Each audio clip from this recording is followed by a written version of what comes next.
Hi all, ഐപ്ലസിൻ്റെ പുതിയൊരു ക്ലാസ്സിലേക്ക് എല്ലാവർക്കും സ്വാഗതം. ഞാൻ വിഷ്ണു പുഷ്പരാജ്. അപ്പോൾ നമ്മൾ ഈ ക്ലാസ്സിൽ ഡിസ്കസ് ചെയ്യാൻ പോകുന്നത് PYQs ആണ്. ഓക്കെ, അസിസ്റ്റൻറ്റ് സെക്രട്ടറിക്ക് ചോദിച്ച കുറച്ച് PYQs ആണ് ഈ ഒരു ക്ലാസ്സിൽ നമ്മൾ ഡിസ്കസ് ചെയ്യാൻ പോകുന്നത്. ഓൾറെഡി നമ്മൾ 10 ക്വസ്റ്റ്യൻ ഡിസ്കസ് ചെയ്തിരുന്നു അല്ലേ? നേരത്തെ പാർട്ടിൽ 10 ക്വസ്റ്റ്യൻ ഡിസ്കസ് ചെയ്തു. ഇത് അടുത്ത പാർട്ടായിട്ട് അടുത്ത വളരെ പ്രധാനപ്പെട്ട കുറച്ച് ക്വസ്റ്റ്യൻസ് നമുക്ക് ഈ ക്ലാസ്സിൽ ഡിസ്കസ് ചെയ്യാം. ഓക്കെ, ക്വസ്റ്റ്യൻ നമുക്ക് നോക്കാം. Minimum involvement system is put forward by ആരാണെന്ന് നോക്കിയേ. ഓപ്ഷൻ എയിൽ പറയുന്നു RBI, option B SBI, option C NABARD, option D NCDC. നമ്മൾ ഓൾറെഡി പഠിച്ചിട്ടുണ്ട്, ഒരുപാട് തവണ പഠിച്ചിട്ടുണ്ട്. മിനിമം ഇൻവോൾവ്മെന്റ് സ്കീം എന്താണെന്നൊക്കെ പഠിച്ചതാണ്. ആരാണ് ചെയ്യുന്നത് നോക്കിയാൽ is put forward by option A RBI, option B state bank of India, option C NABARD, option D എന്താണ് national cooperative development corporation. Answer ഏതാ വരിക? നബാർഡാണ് അല്ലേ? National bank for agriculture and rural development. നബാർഡാണ് മിനിമം ഇൻവോൾവ്മെന്റ് സിസ്റ്റം. അപ്പോൾ term ഒന്ന് ഓർത്ത് വെച്ചേക്കുക കേട്ടോ. ഈ ഒരു ടേം ഓർത്ത് വെച്ചേക്കുക. മിനിമം ഇൻവോൾവ്മെന്റ് സിസ്റ്റം എന്ന് പറഞ്ഞാൽ നബാർഡ് പുട്ട് ഫോർവേഡ് ചെയ്യുന്ന എന്നാണ് ഒരു സിസ്റ്റമാണെന്ന് ഓർത്ത് വെച്ചേക്കുക. ഇതൊരു രണ്ടാമത്തെ ക്വസ്റ്റ്യൻ നോക്കിയേ. The collective settlement in Israel foreign കോർപ്പറേഷനുമായി ബന്ധപ്പെട്ടതാണ് അല്ലേ? ഫോറിൻ കോർപ്പറേഷനുമായിട്ട് ബന്ധപ്പെട്ട ക്വസ്റ്റ്യൻസ് ആണ് ഇതെന്ന് പറയാം അല്ലേ? Collective settlement in Israel. നമുക്ക് ഏകദേശം ഒരു 13ഓളം ഫോറിൻ കോർപ്പറേഷൻ കൺട്രീസ് പഠിക്കാനുണ്ട്. ഒരു 13ഓളം രാജ്യങ്ങൾ നമുക്ക് പഠിക്കാനുണ്ട്. പ്രധാനപ്പെട്ടതായിട്ടൊരു 7 പഠിക്കണം. ഓക്കെ, 13 ഉണ്ടെങ്കിലും ഒരു 7 വളരെ പ്രധാനപ്പെട്ടതായിട്ട് പഠിക്കണം. അവിടുത്തെ കോപ്പറേറ്റീവ്സിനെ കുറിച്ച് പഠിക്കണം, അവിടുത്തെ ഇൻസ്റ്റിറ്റ്യൂഷൻസിനെ കുറിച്ച് പഠിക്കണം, അങ്ങനെ കുറേ കാര്യങ്ങൾ പഠിക്കാനുണ്ട്. അപ്പോൾ എന്താണ് ഇസ്രായേലിലെ കളക്റ്റീവ് സെറ്റിൽമെന്റ് അറിയപ്പെടുന്ന പേര്? ഓപ്ഷൻ എ പറയുന്നത് കിബുട്സ്, ഓപ്ഷൻ ബി പറയുന്നത് കോൽക്കോസ്, ഓപ്ഷൻ സി പറയുന്നത് യൂണിക്കോപ്പ്, ഓപ്ഷൻ ഡി പറഞ്ഞു ആർട്ടൽ, ലേബർ ആർട്ടൽ എന്നൊക്കെ കേൾക്കാറുണ്ട്. യൂണിക്കോപ്പ്, ജപ്പാനിലെ യൂണിക്കോപ്പിനെ കുറിച്ച് കേട്ടിട്ടുണ്ട്, ലേബർ ആർട്ടൽ കേട്ടിട്ടുണ്ട്. ഇപ്പൊ കിബിറ്റ്സ് ആണോ കോൽക്കോസ് ആണോ എന്നാണ് നമ്മുടെ സംശയം. ഇത് രണ്ടുമല്ല, യൂണിക്കോപ്പും അല്ല ആർട്ടൽസും അല്ല എന്നറിയാം അല്ലേ? ആർട്ടൽസും അല്ല യൂണിക്കോപ്പും അല്ല. പിന്നെ കൺഫ്യൂഷൻ നമുക്ക് കിബുട്സും കോൽക്കോസുമാണ്. ഏതാ ആൻസർ വരിക? കിബുട്സ് ആണ് കേട്ടോ. ഇതാണ് കിബുട്സ് ആണ് ആൻസർ വരിക. Collective settlement in Israel. ഇസ്രായേലിലെ കളക്റ്റീവ് സെറ്റിൽമെന്റ് അറിയപ്പെടുന്ന പേരെന്താന്ന് ചോദിച്ചാൽ അത് കിബുട്സ്. ഓക്കെ, ഇപ്പം നമുക്ക് ഓരോ രാജ്യങ്ങളെക്കുറിച്ചും പഠിക്കണം കേട്ടോ. ഓരോ രാജ്യങ്ങളെക്കുറിച്ചും പഠിക്കേണ്ട കാര്യങ്ങളുണ്ട്. അടുത്ത ഒരു ക്വസ്റ്റ്യൻ ആണ്. വിത്തെല്ലാം ഫോറിൻ കോർപ്പറേഷനുമായി ബന്ധപ്പെട്ട ചോദ്യങ്ങൾ, നല്ല ബേസിക് ചോദ്യങ്ങളാണ്, അത്യാവശ്യം സ്റ്റാൻഡേർഡ് ഉള്ള ചോദ്യങ്ങളാണ് ചോദിച്ചത്. Which among the following is not associated? അപ്പോൾ ഓർക്കുക, നോട്ട് അസോസിയേറ്റഡ് കേട്ടോ, അസോസിയേറ്റഡ് അല്ല, not associated with cooperative movement in Denmark അല്ലേ? ഡെൻമാർക്ക്. ഓപ്ഷൻ എ പറയുന്നു ഫോക്ക് സ്കൂള്, ഓപ്ഷൻ ബി പറഞ്ഞു അഗ്രികൾച്ചറൽ സ്കൂള്, ഓപ്ഷൻ സി പറഞ്ഞു ലെർബ്രാൻഡ്, ഓപ്ഷൻ ഡി പറഞ്ഞു new harmony. ഏതാ ആൻസർ വരിക? എല്ലാവർക്കും അറിയാം, ന്യൂ ഹാർമണി ആണല്ലേ? ന്യൂ ഹാർമണി നമ്മൾ പഠിക്കുന്നതാണ്, ഫോറിൻ കോർപ്പറേഷൻ പഠിക്കുന്നതാണ്. ബാക്കി എല്ലാ ഫോക്ക് സ്കൂളുകളായിക്കോട്ടെ, ലെർബ്രാൻഡ് ആയിക്കോട്ടെ, എന്താണ് അഗ്രികൾച്ചർ സ്കൂളുകളായിക്കോട്ടെ, ഇതെല്ലാം എന്താണ് Denmark, dairy farm of Europe എന്നൊക്കെ അറിയപ്പെടുന്നത് എന്താണ്? ഡെൻമാർക്ക് ആണല്ലേ? ആ ടൈം ഒന്ന് ഓർത്ത് വെച്ചേക്കുക. ഡയറി ഫാം ഓഫ് യൂറോപ്പ് എന്താണ്? ഡയറി ഫാം ഓഫ് യൂറോപ്പ് എന്നൊക്കെ അറിയപ്പെടുന്നത് എന്താണ്? ഡെൻമാർക്ക്. ഓക്കെ, അതൊക്കെ ഒന്ന് ഓർത്ത് വെച്ചേക്കുക. ഡയറി ഫാം ഓഫ് യൂറോപ്പ് എന്നൊക്കെ ഡെൻമാർക്കാണ്. ഓക്കെ, അടുത്ത ക്വസ്റ്റ്യൻ ആണ്. അപ്പൊ ഇതിന്റെ ആൻസർ ന്യൂ ഹാർമണിയാണ് കേട്ടോ. ഓക്കെ, ഇതിന്റെ ആൻസർ വരുന്നത് ന്യൂ ഹാർമണിയാണ്. Okay, following is not associated with cooperative movement ഡെൻമാർക്കുമായിട്ട് ബന്ധപ്പെട്ട. ന്യൂ ഹാർമണി ഡെൻമാർക്കുമായിട്ട് ബന്ധപ്പെട്ടതല്ല. അടുത്താണ് head quarter of KF cooperative Forbundet. ഇതാണ് കോപ്പറേറ്റീവ് ഫോർബണ്ടന്റ്, അതാണ് KF എന്ന് പറഞ്ഞത് കേട്ടോ. KF എന്ന് പറയുന്നതാണ് cooperative Forbundet. KF cooperative Forbundet. അതിന്റെ head quarter option A London, option B New York, option C Stockholm and option D Moscow. ഏതാണ് ആൻസർ വരിക? ഏതാണ് ആൻസർ? ഇത് ഏത് രാജ്യവുമായി ബന്ധപ്പെട്ടതാണ്? ഓക്കെ, ഇത് ഏത് രാജ്യവുമായി ബന്ധപ്പെട്ടാണെന്ന് ചോദിച്ചു കഴിഞ്ഞാൽ എന്താണ്? ഇത് സ്വീഡനായിട്ട് ബന്ധപ്പെട്ടാണ്. സ്വീഡൻ വളരെ ഫേമസ് ആയിട്ട് കോപ്പറേറ്റീവ് മൂവ്മെന്റിലെ വളരെ പ്രധാനപ്പെട്ട പഠിക്കേണ്ട ഒരു രാജ്യമാണ് സ്വീഡൻ അല്ലെ? ബറിയൽ സൊസൈറ്റീസ് ഒക്കെ രൂപീകൃതമായത് ഇവിടെ നിന്നാണ്. ബറിയൽ സൊസൈറ്റി ഓക്കെ, ബറീൽ സൊസൈറ്റി ശവസംസ്കാരവുമായി ബന്ധപ്പെട്ടാണ് കേട്ടോ. ബറീൽ സൊസൈറ്റിക്ക് ഫേമസ് ആയിട്ടുള്ള കൺട്രിയാണ് സ്വീഡൻ. എന്താണ് ഗവൺമെന്റ് മൂവ്മെന്റ് ആണ് സ്വീഡനിലെ കോപ്പറേറ്റീവ് മൂവ്മെന്റ് എന്ന് പറയുന്നത്. സ്വീഡനിലെ കോപ്പറേറ്റീവ് മൂവ്മെന്റ് എന്ന് പറയുന്നത് അതൊരു ഗവൺമെന്റ് മൂവ്മെന്റ് ആണ്, അല്ല പബ്ലിക് മൂവ്മെന്റ്, ഗവൺമെന്റ് മൂവ്മെന്റ് ആണ് കേട്ടോ. അന്ന് ഓർത്ത് വെച്ചേക്കുക. ബറീൽ സൊസൈറ്റിക്ക് ഫേമസ് ആയിട്ടുള്ള രാജ്യമാണ്.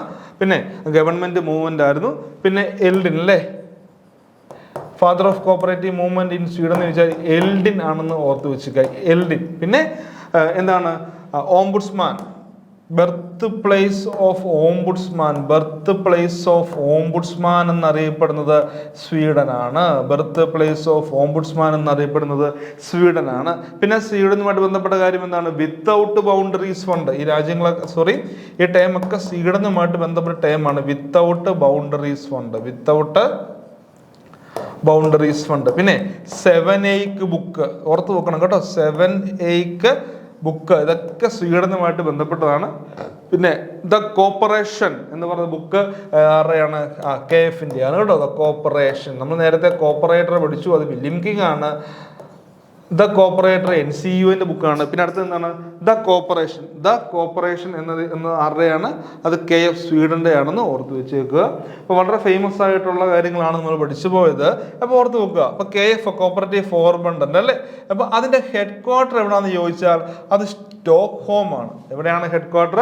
സ്റ്റോക്ക്ഹോം ആണ് ഹെഡ് ക്വാർട്ടർ എന്ന് ഓർത്ത് വെച്ചേക്കുക. ഞാൻ വീണ്ടും പറയുന്നു, വളരെ ഫേമസ് ആയിട്ട് പഠിക്കേണ്ടത്, കോപ്പറേറ്റീവ് മൂവ്മെൻറ്റ് വളരെ ഫേമസ് ആയിട്ടുള്ള ഒരു രാജ്യമാണ് Sweden. Okay, Swedish cooperative movement വളരെ പ്രധാനപ്പെട്ടതാണ്. ഓക്കെ, അപ്പം കുറേ അധികം കാര്യങ്ങൾ പഠിക്കാനുണ്ട്. ഞാൻ ജസ്റ്റ് ഇമ്പോർട്ടൻറ്റ് കാര്യങ്ങൾ മാത്രമേ ഉള്ളൂ. Birth place of ombudsman, without boundaries fund, പിന്നെ എന്താണ് 7 ബുക്ക് ഒക്കെ സ്വീഡനിലെയാണ് എന്ന് ഓർത്ത് വെച്ചേക്കുക. ഫാദർ എൽഡിൻ ആണെന്ന് ഓർത്ത് വെച്ചേക്കുക. ബറീൽ സൊസൈറ്റിക്ക് ഫേമസ് ആണെന്ന് ഓർത്ത് വെച്ചേക്കുക. അവിടെ ഗവൺമെൻറ്, സ്വീഡനിലെ ഗവൺമെൻറ് പോളിസി ആയിട്ടാണ് കോപ്പറേറ്റീവ് മൂവ്മെൻറ്റ് അവർ ഇൻട്രൊഡ്യൂസ് ചെയ്തത് എന്നും ഓർത്ത് വെച്ചേക്കുക കേട്ടോ. ഓക്കെ, ഇത്തരം കാര്യങ്ങൾ നിങ്ങൾക്ക് ക്ലിയർ ആയി എന്ന് ഞാൻ വിചാരിക്കുന്നു. ഇപ്പോൾ ഓർത്ത് വെക്കുക, KF-ന്റെ ഹെഡ് ക്വാർട്ടർ എന്ന് പറയുന്നത് സ്റ്റോക്ക്ഹോം ആണ് എന്ന് ഓർത്ത് വെച്ചേക്കുക. ഓക്കെ, അടുത്ത ക്വസ്റ്റിലേക്ക് പോവാം. ഓക്കെ, നല്ല ക്വസ്റ്റ്യൻ തന്നെയാണ്. Land mortgage bank in India. അതായത് എന്താണ് ലാൻഡ് മോർട്ട്ഗേജ് ബാങ്ക് എന്ന് പറയുന്നത്? എന്താ അർത്ഥമാക്കുക? ലാൻഡ് മോർട്ട്ഗേജ് ബാങ്ക് എന്ന് പറയുന്നത് ഭൂപണയ ബാങ്ക് അല്ലേ. എന്താണ് ഭൂപണയ ബാങ്ക്? ഭൂപണയ bank. Land mortgage bank in India are called. അപ്പോൾ land mortgage bank in India നമ്മൾ പറയപ്പെടുന്ന അതിൻ്റെ നിക് നെയിമാണ്. Okay, are called land mortgage banks in India are called. Land mortgage bank nickname ഏതൊക്കെ? ഓപ്ഷൻ എ പറഞ്ഞു war time babies, option B പറഞ്ഞു depression baby, option C പറഞ്ഞു operation babies and option D പറഞ്ഞു hot beds. ഏതാ answer വരിക? എല്ലാവർക്കും അറിയാം, എല്ലാവരും പഠിച്ചിട്ടുള്ളതാണ്. Land mortgage bank in India is known as എന്താണ്? ഡിപ്രഷൻ ബേബി കേട്ടോ. Land mortgage bank in India is known as depression baby എന്ന് ഓർത്ത് വെച്ചേക്കുക. Okay, depression. ഇപ്പോൾ നമ്മൾ റൊമാൻസ് ഓഫ് കോപ്പറേഷൻ എന്നറിയപ്പെടുന്നത് എന്താണ്? അർബൻ കോപ്പറേറ്റീവ് ബാങ്ക്സ് ആണ്. റൊമാൻസ് ഓഫ് കോപ്പറേഷൻ എന്താണ്? റൊമാൻസ് ഓഫ് കോപ്പറേഷൻ എന്നറിയപ്പെടുന്നത് അർബൻ കോപ്പറേറ്റീവ് ബാങ്ക്. അങ്ങനെ ഒരുപാട് കാര്യങ്ങൾ പഠിക്കാറുണ്ട്. ഓക്കെ, അപ്പോൾ അങ്ങനെ ഡിപ്രഷൻ ബേബി എന്നറിയപ്പെടുന്നത് ആരാന്ന് ചോദിച്ചാൽ അത് ലാൻഡ് മോർട്ട്ഗേജ് ബാങ്ക് ആണെന്ന് ഓർത്ത് വെച്ചേക്കുക. ഡിപ്രഷൻ ബേബീസ് എന്നറിയപ്പെടുന്നത് ലാൻഡ് മോർട്ട്ഗേജ് ബാങ്ക് ആണെന്ന് ഓർത്ത് വെച്ചേക്കുക കേട്ടോ. ഓക്കെ, അപ്പം നമുക്ക് നമ്മുടെ മുന്നിൽ CSCB ജൂനിയർ ക്ലർക്ക് എക്സാം എങ്ങനെ പഠിക്കണം, ഏതൊക്കെ പഠിക്കണം എന്നുള്ള കാര്യങ്ങളൊക്കെ എല്ലാവർക്കും കൺഫ്യൂഷൻ ഉണ്ടായിരിക്കും അല്ലേ. നമുക്കറിയാം, പരീക്ഷ നോട്ടിഫിക്കേഷൻ വന്നു. ഇനിയുള്ള ദിവസങ്ങൾ നമ്മൾ പഠനം എത്രയും പെട്ടെന്ന് തന്നെ എന്താണ് പഠിച്ചിട്ടില്ല എന്നുണ്ടെങ്കിൽ, അല്ലെങ്കിൽ പഠിച്ച് തുടങ്ങിയിട്ടില്ല എന്നുണ്ടെങ്കിൽ നിങ്ങൾ എത്രയും പെട്ടെന്ന് തന്നെ പഠനം നല്ല രീതിയിൽ സ്റ്റാർട്ട് ചെയ്യുക. ഓക്കെ, നമുക്കറിയാം, നമ്മൾ പണ്ട് പഠിച്ചപ്പോൾ ചുമ്മാ കുറേ കാര്യങ്ങൾ മാത്രം. പണ്ടത്തെ കാലത്തൊക്കെ എങ്ങനെയായിരുന്നു? 2018, 19 ആ ഒരു വർഷം വരെ ഒക്കെ എന്താണ് ഒരു 1-2 പുസ്തകം ജസ്റ്റ് ഒന്ന് ഓടിച്ച് നോക്കി കഴിഞ്ഞാൽ വളരെ സിമ്പിളായിട്ട് നമുക്ക് ക്രാക്ക് ചെയ്യാൻ പറ്റുന്ന എക്സാം ആയിരുന്നു CSCB എക്സാം എങ്കിൽ ഇന്ന് അത് പറ്റില്ല. ഓക്കെ, ഇന്ന് നമുക്കെല്ലാം വളരെ വിശദമായിട്ട് തന്നെ പഠിക്കണം. ചുമ്മാ ഒരു സാധാരണ രീതിയിലുള്ള പഠനമല്ല, നല്ല കഷ്ടപ്പെട്ട് തന്നെ വളരെ വിശദമായിട്ട് തന്നെ പഠിക്കുകയും ചെയ്യണം. ഹാർഡ് വർക്കും വേണം. അതിനോടൊപ്പം തന്നെ എന്താണ് നമുക്ക് സ്മാർട്ട് വർക്കും കൂടെ ഇന്നത്തെ കാലത്ത് ആവശ്യമാണ് അല്ലേ. ഹാർഡ് വർക്ക് മാത്രം പോരാ, സ്മാർട്ട് വർക്ക് കൂടെ നമുക്ക് ആവശ്യമാണെന്ന് ഓർത്ത് വെച്ച് നല്ല രീതിയിൽ പഠിക്കുക. ഇത്ര ഞാൻ പറയുന്നുള്ളൂ. നല്ല രീതിയിൽ പഠിക്കുമ്പോൾ അതിനുള്ള കോഴ്സ് നമ്മൾ ഇവിടെ ഓഫർ ചെയ്യുന്നുണ്ട് കേട്ടോ. I+ൽ അതിനുള്ള കോഴ്സ് നിങ്ങൾക്ക് ഓഫർ ചെയ്യുന്നുണ്ട്. റെക്കോർഡഡ് ക്ലാസ്സുകൾ, അതുമായി ബന്ധപ്പെട്ട ലൈവ് സെഷൻസുകൾ, മോക്ക് എക്സാംസുകൾ, PYQ ഡിസ്കഷൻസ്, MCQ പ്രാക്ടീസ്, അങ്ങനെ ഒരുപാട് നല്ല രീതിയിലുള്ള ഫീച്ചേഴ്സ്. വളരെ പ്രഗത്ഭരായ അധ്യാപകർ ക്ലാസ് എടുക്കുന്നു. എല്ലാ സബ്ജക്റ്റിനും, ഇപ്പോൾ ഇംഗ്ലീഷ്, GK, മാത്സിനൊക്കെ ആണെങ്കിൽ വളരെ എന്താ പറയുക, നല്ല ആധികാരികമായിട്ടുള്ള ക്ലാസ്സസാണ് ഇവിടെ നമ്മൾ പ്രൊവൈഡ് ചെയ്യുന്നത്. അപ്പോൾ എല്ലാവരും നമ്മുടെ എന്താണ് പറയുക കോഴ്സിൽ ജോയിൻ ചെയ്യുക, നന്നായിട്ട് പഠിക്കുക. ഓക്കെ, അടുത്ത ക്വസ്റ്റ്യൻ നമുക്ക് നോക്കാം. Name the first state cooperative bank in India included in the എന്താണ് second schedule of RBI act. ഏത് ബാങ്കാണെന്ന് നോക്കിയേ, എല്ലാവർക്കും അറിയാമെങ്കിലല്ലേ, എനിക്ക് തോന്നുന്നു എല്ലാവർക്കും അറിയാവുന്നതായിരിക്കും. Name the first state cooperative bank in India included in the second schedule of RBI act. അപ്പോൾ RBI ആക്ടിൻ്റെ സെക്കൻഡ് ഷെഡ്യൂളിൽ ഇൻക്ലൂഡ് ആകുന്ന ഏതാണ് ഇന്ത്യയിലെ തന്നെ first state cooperative bank. Okay, നമുക്ക് അഹങ്കാരത്തോടെയും ഒക്കെ നമുക്ക് പറയാൻ പറ്റും അല്ലേ, അഹങ്കാരത്തോടെ തന്നെ പറയാം അല്ലേ. എന്താണ് ഏത് ബാങ്കാണ്? ഓപ്ഷൻ A പറയുന്നു Karnataka state cooperative bank, option B പറയുന്നു Punjab state cooperative bank, option C പറയുന്നു Maharashtra state cooperative bank, option D പറയുന്നു കേരള സ്റ്റേറ്റ് കോപ്പറേറ്റീവ് ബാങ്ക് അല്ലേ. എന്താണ് നമുക്ക് അത്രത്തോളം അഭിമാനത്തോടെയും അഹങ്കാരത്തോടെയും പറയാം, എന്താണ് അത് നമ്മുടെ സ്വന്തം കേരള സ്റ്റേറ്റ് കോപ്പറേറ്റീവ് ബാങ്ക് ആണെന്ന് പറയാം അല്ലേ. അല്ലേ മക്കൾ, ശരിയല്ലേ? നമുക്ക് നമ്മുടെ സ്വന്തം ബാങ്ക് കേരള സ്റ്റേറ്റ് കോപ്പറേറ്റീവ്, നമ്മുടെ കേരള ബാങ്കിലെ കേരള സ്റ്റേറ്റ് കോപ്പറേറ്റീവ് ബാങ്കാണ് എന്തെന്ന് പറയുക, ഫസ്റ്റ് സ്റ്റേറ്റ്. ഓർക്കുക, first state cooperative bank in India included in the second schedule of RBI act. RBI ആക്ടിന് സെക്കൻഡ് ഷെഡ്യൂളിൽ ഇൻക്ലൂഡ് ആകുന്ന first state cooperative bank in India എന്ന് ചോദിച്ചത് ഓർത്ത് വെക്കുക, അത് കേരള സ്റ്റേറ്റ് കോപ്പറേറ്റീവ് ബാങ്കാണ്. കേരള സ്റ്റേറ്റ് കോപ്പറേറ്റീവ് ബാങ്കാണെന്ന് ഓർത്ത് വെച്ചേക്കുക. ഓക്കെ, അടുത്ത ക്വസ്റ്റ്യൻ ആണ്. At present in Kerala dash and dash cooperatives are having 3-tier structure.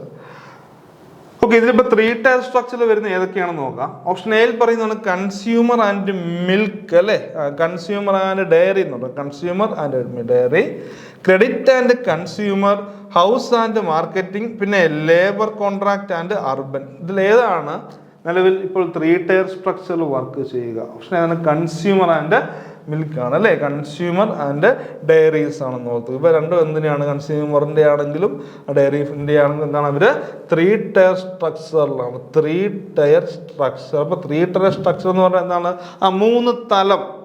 മൂന്ന് തലമായിട്ടാണ് വർക്ക് ചെയ്യുക എന്ന് ഓർത്ത് വെച്ചേക്കുക. കൺസ്യൂമർ ആൻഡ് മിൽക്ക് ആണ് അതിൻ്റെ ആൻസറായിട്ട് വരിക കേട്ടോ. അതിൻ്റെ ആൻസറായിട്ട് വരുന്നത് കൺസ്യൂമർ ആൻഡ് മിൽക്ക്. ഓക്കെ, ഇത് നല്ല ക്വസ്റ്റ്യൻ ആണ്. അടുത്ത ക്വസ്റ്റ്യൻ നോക്കിയാൽ under crop loan system the scale of finance. Okay, ഇപ്പോൾ ഈ രണ്ട് ടേം ഒന്ന് ഓർത്ത് വെച്ചേക്കുക.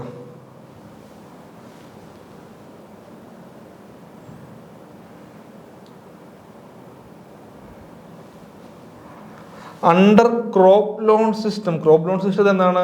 Scale of finance calculated by ആരാണ്? ക്രോപ്പ് ലോൺ സിസ്റ്റത്തിൽ ഫിനാൻസ് കൊടുക്കുന്നത് എത്രയാണ്? അതിൻ്റെ സ്കെയിൽ കാൽക്കുലേറ്റ് ചെയ്യുന്നത്. ഓപ്ഷൻ A പറയുന്നു നബാർഡ്, ഓപ്ഷൻ B പറയുന്നു Reserve Bank of India, option C പറയുന്നു ടെക്നിക്കൽ കമ്മിറ്റി, ഓപ്ഷൻ D പറയുന്നു സ്റ്റേറ്റ് ഗവൺമെൻറ്. ഏതാണെന്ന് ഈ crop loan system? Okay, survey കമ്മിറ്റിയുടെ റെക്കമെൻഡേഷൻ ആയത് ഓർക്കുന്നുണ്ടല്ലേ ക്രോപ്പ് ലോൺ സിസ്റ്റം ഒക്കെ. അപ്പോൾ ഓർത്ത് നോക്കുക, ക്രോപ്പ് ലോൺ സിസ്റ്റത്തിൽ സ്കെയിൽ ഓഫ് ഫിനാൻസ് കാൽക്കുലേറ്റ് ചെയ്യുന്നത് ആരാണ്? നബാർഡ് ആണോ, RBI ആണോ, ടെക്നിക്കൽ കമ്മിറ്റി ആണോ, സ്റ്റേറ്റ് ഗവൺമെൻറ് ആണോ? എല്ലാവർക്കും അറിയാവുന്ന ഉത്തരവാണ്. എന്താണ്? ടെക്നിക്കൽ കമ്മിറ്റി ആണ് അല്ലേ. എന്താണ്? ടെക്നിക്കൽ കമ്മിറ്റി ആണെന്ന് ഓർത്ത് വെക്കുക. ടെക്നിക്കൽ കമ്മിറ്റി ആണ് എന്ന് ഓർത്ത് വെച്ചേക്കുക കേട്ടോ.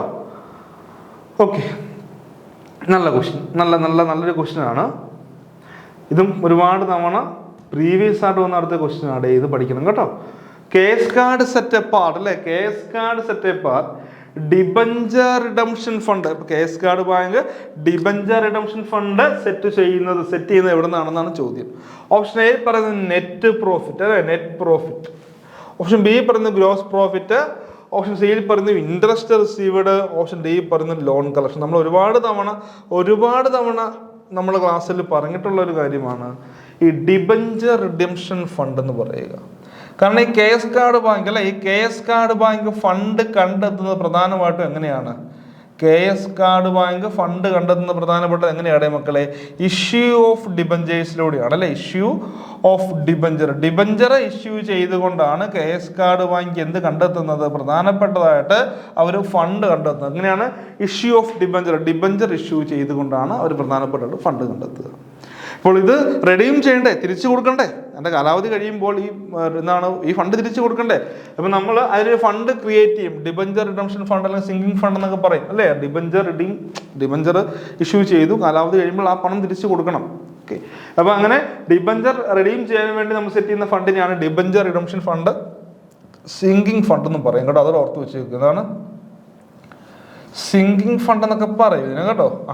അപ്പോൾ ഈ ഫണ്ട് നമ്മൾ എവിടെ നിന്നാണ് സെറ്റ് ചെയ്യുന്നത്, ക്രിയേറ്റ് ചെയ്യുന്നത്? ഓപ്ഷൻ എ പറഞ്ഞു നെറ്റ് പ്രോഫിറ്റ്, നമ്മുടെ അറ്റ ലാഭത്തിൽ നിന്നാണോ, അല്ലെങ്കിൽ ഗ്രോസ് പ്രോഫിറ്റിൽ നിന്നാണോ, അല്ലെങ്കിൽ നമുക്ക് കിട്ടുന്ന ആ പലിശ ഇൻട്രസ്റ്റിൽ നിന്നാണോ, അതോ ലോൺ കളക്ഷനിൽ നിന്നാണോ? ഒരുപാട് തവണ നമ്മൾ പറഞ്ഞിട്ടുണ്ട്. ഇവിടെ നിന്നാണ്? ആ ലോൺ കളക്ഷനിൽ നിന്നാണ് അല്ലേ? എവിടെ നിന്നാണ് മക്കളെ? Loan collection. ഓർത്ത് വെക്കുക, ഡിബഞ്ചർ റിഡംഷൻ ഫണ്ട് അത് സെറ്റ് ചെയ്യുന്നത്, സെറ്റ് അപ്പാർട്ട് ഫ്രം എവിടെ നിന്നാണ്? Loan collection. ഓർത്ത് വെക്കുക കേട്ടോ, ലോൺ കളക്ഷനിൽ നിന്നാണ് ഡിബഞ്ചർ റിഡംഷൻ ഫണ്ട് സെറ്റ് ചെയ്യുന്നത്. ഓർത്ത് വെച്ചേക്കുക. ഇനി പറയാണ് which among the following is A central society. താഴെ പറയുന്നതിൽ സെൻട്രൽ സൊസൈറ്റി ആയിട്ട് വരുന്നത് ഏതാണ്? താഴെ പറയുന്നതിൽ റെപ്കോ ആണോ, കേരഫഡ് ആണോ, SPCS ആണോ, ദിനേശ് ബീഡി ആണോ? ഏതാ വരിക? സെൻട്രൽ സംഘമായിട്ട് വരുന്നത് ദിനേശ് ബീഡി ആണ് അല്ലേ? ആ സെൻട്രൽ സംഘമായിട്ട് വരുന്നത് ദിനേശ് ബീഡി ആണെന്ന് ഓർത്ത് വെച്ചേക്കുക കേട്ടോ. സെൻട്രൽ സംഘമായിട്ട് വരുന്നത് ദിനേശ് ബീഡി ആണെന്ന് ഓർത്ത് വെച്ചേക്കുക. ഓക്കെ, അപ്പം നമ്മൾ അടുത്ത ഫേമസ് ആയിട്ടുള്ള 10 ക്വസ്റ്റ്യൻസ് നമ്മൾ ഈ ഒരു ക്ലാസ്സിൽ നമ്മൾ ഡിസ്കസ് ചെയ്തു അല്ലേ? 10 ക്വസ്റ്റ്യൻ നമ്മൾ ഡിസ്കസ് ചെയ്തു. അടുത്ത 10 ക്വസ്റ്റ്യനുമായിട്ട് നമുക്ക് അടുത്ത ക്ലാസ്സിൽ കാണാം. Okay, thank you.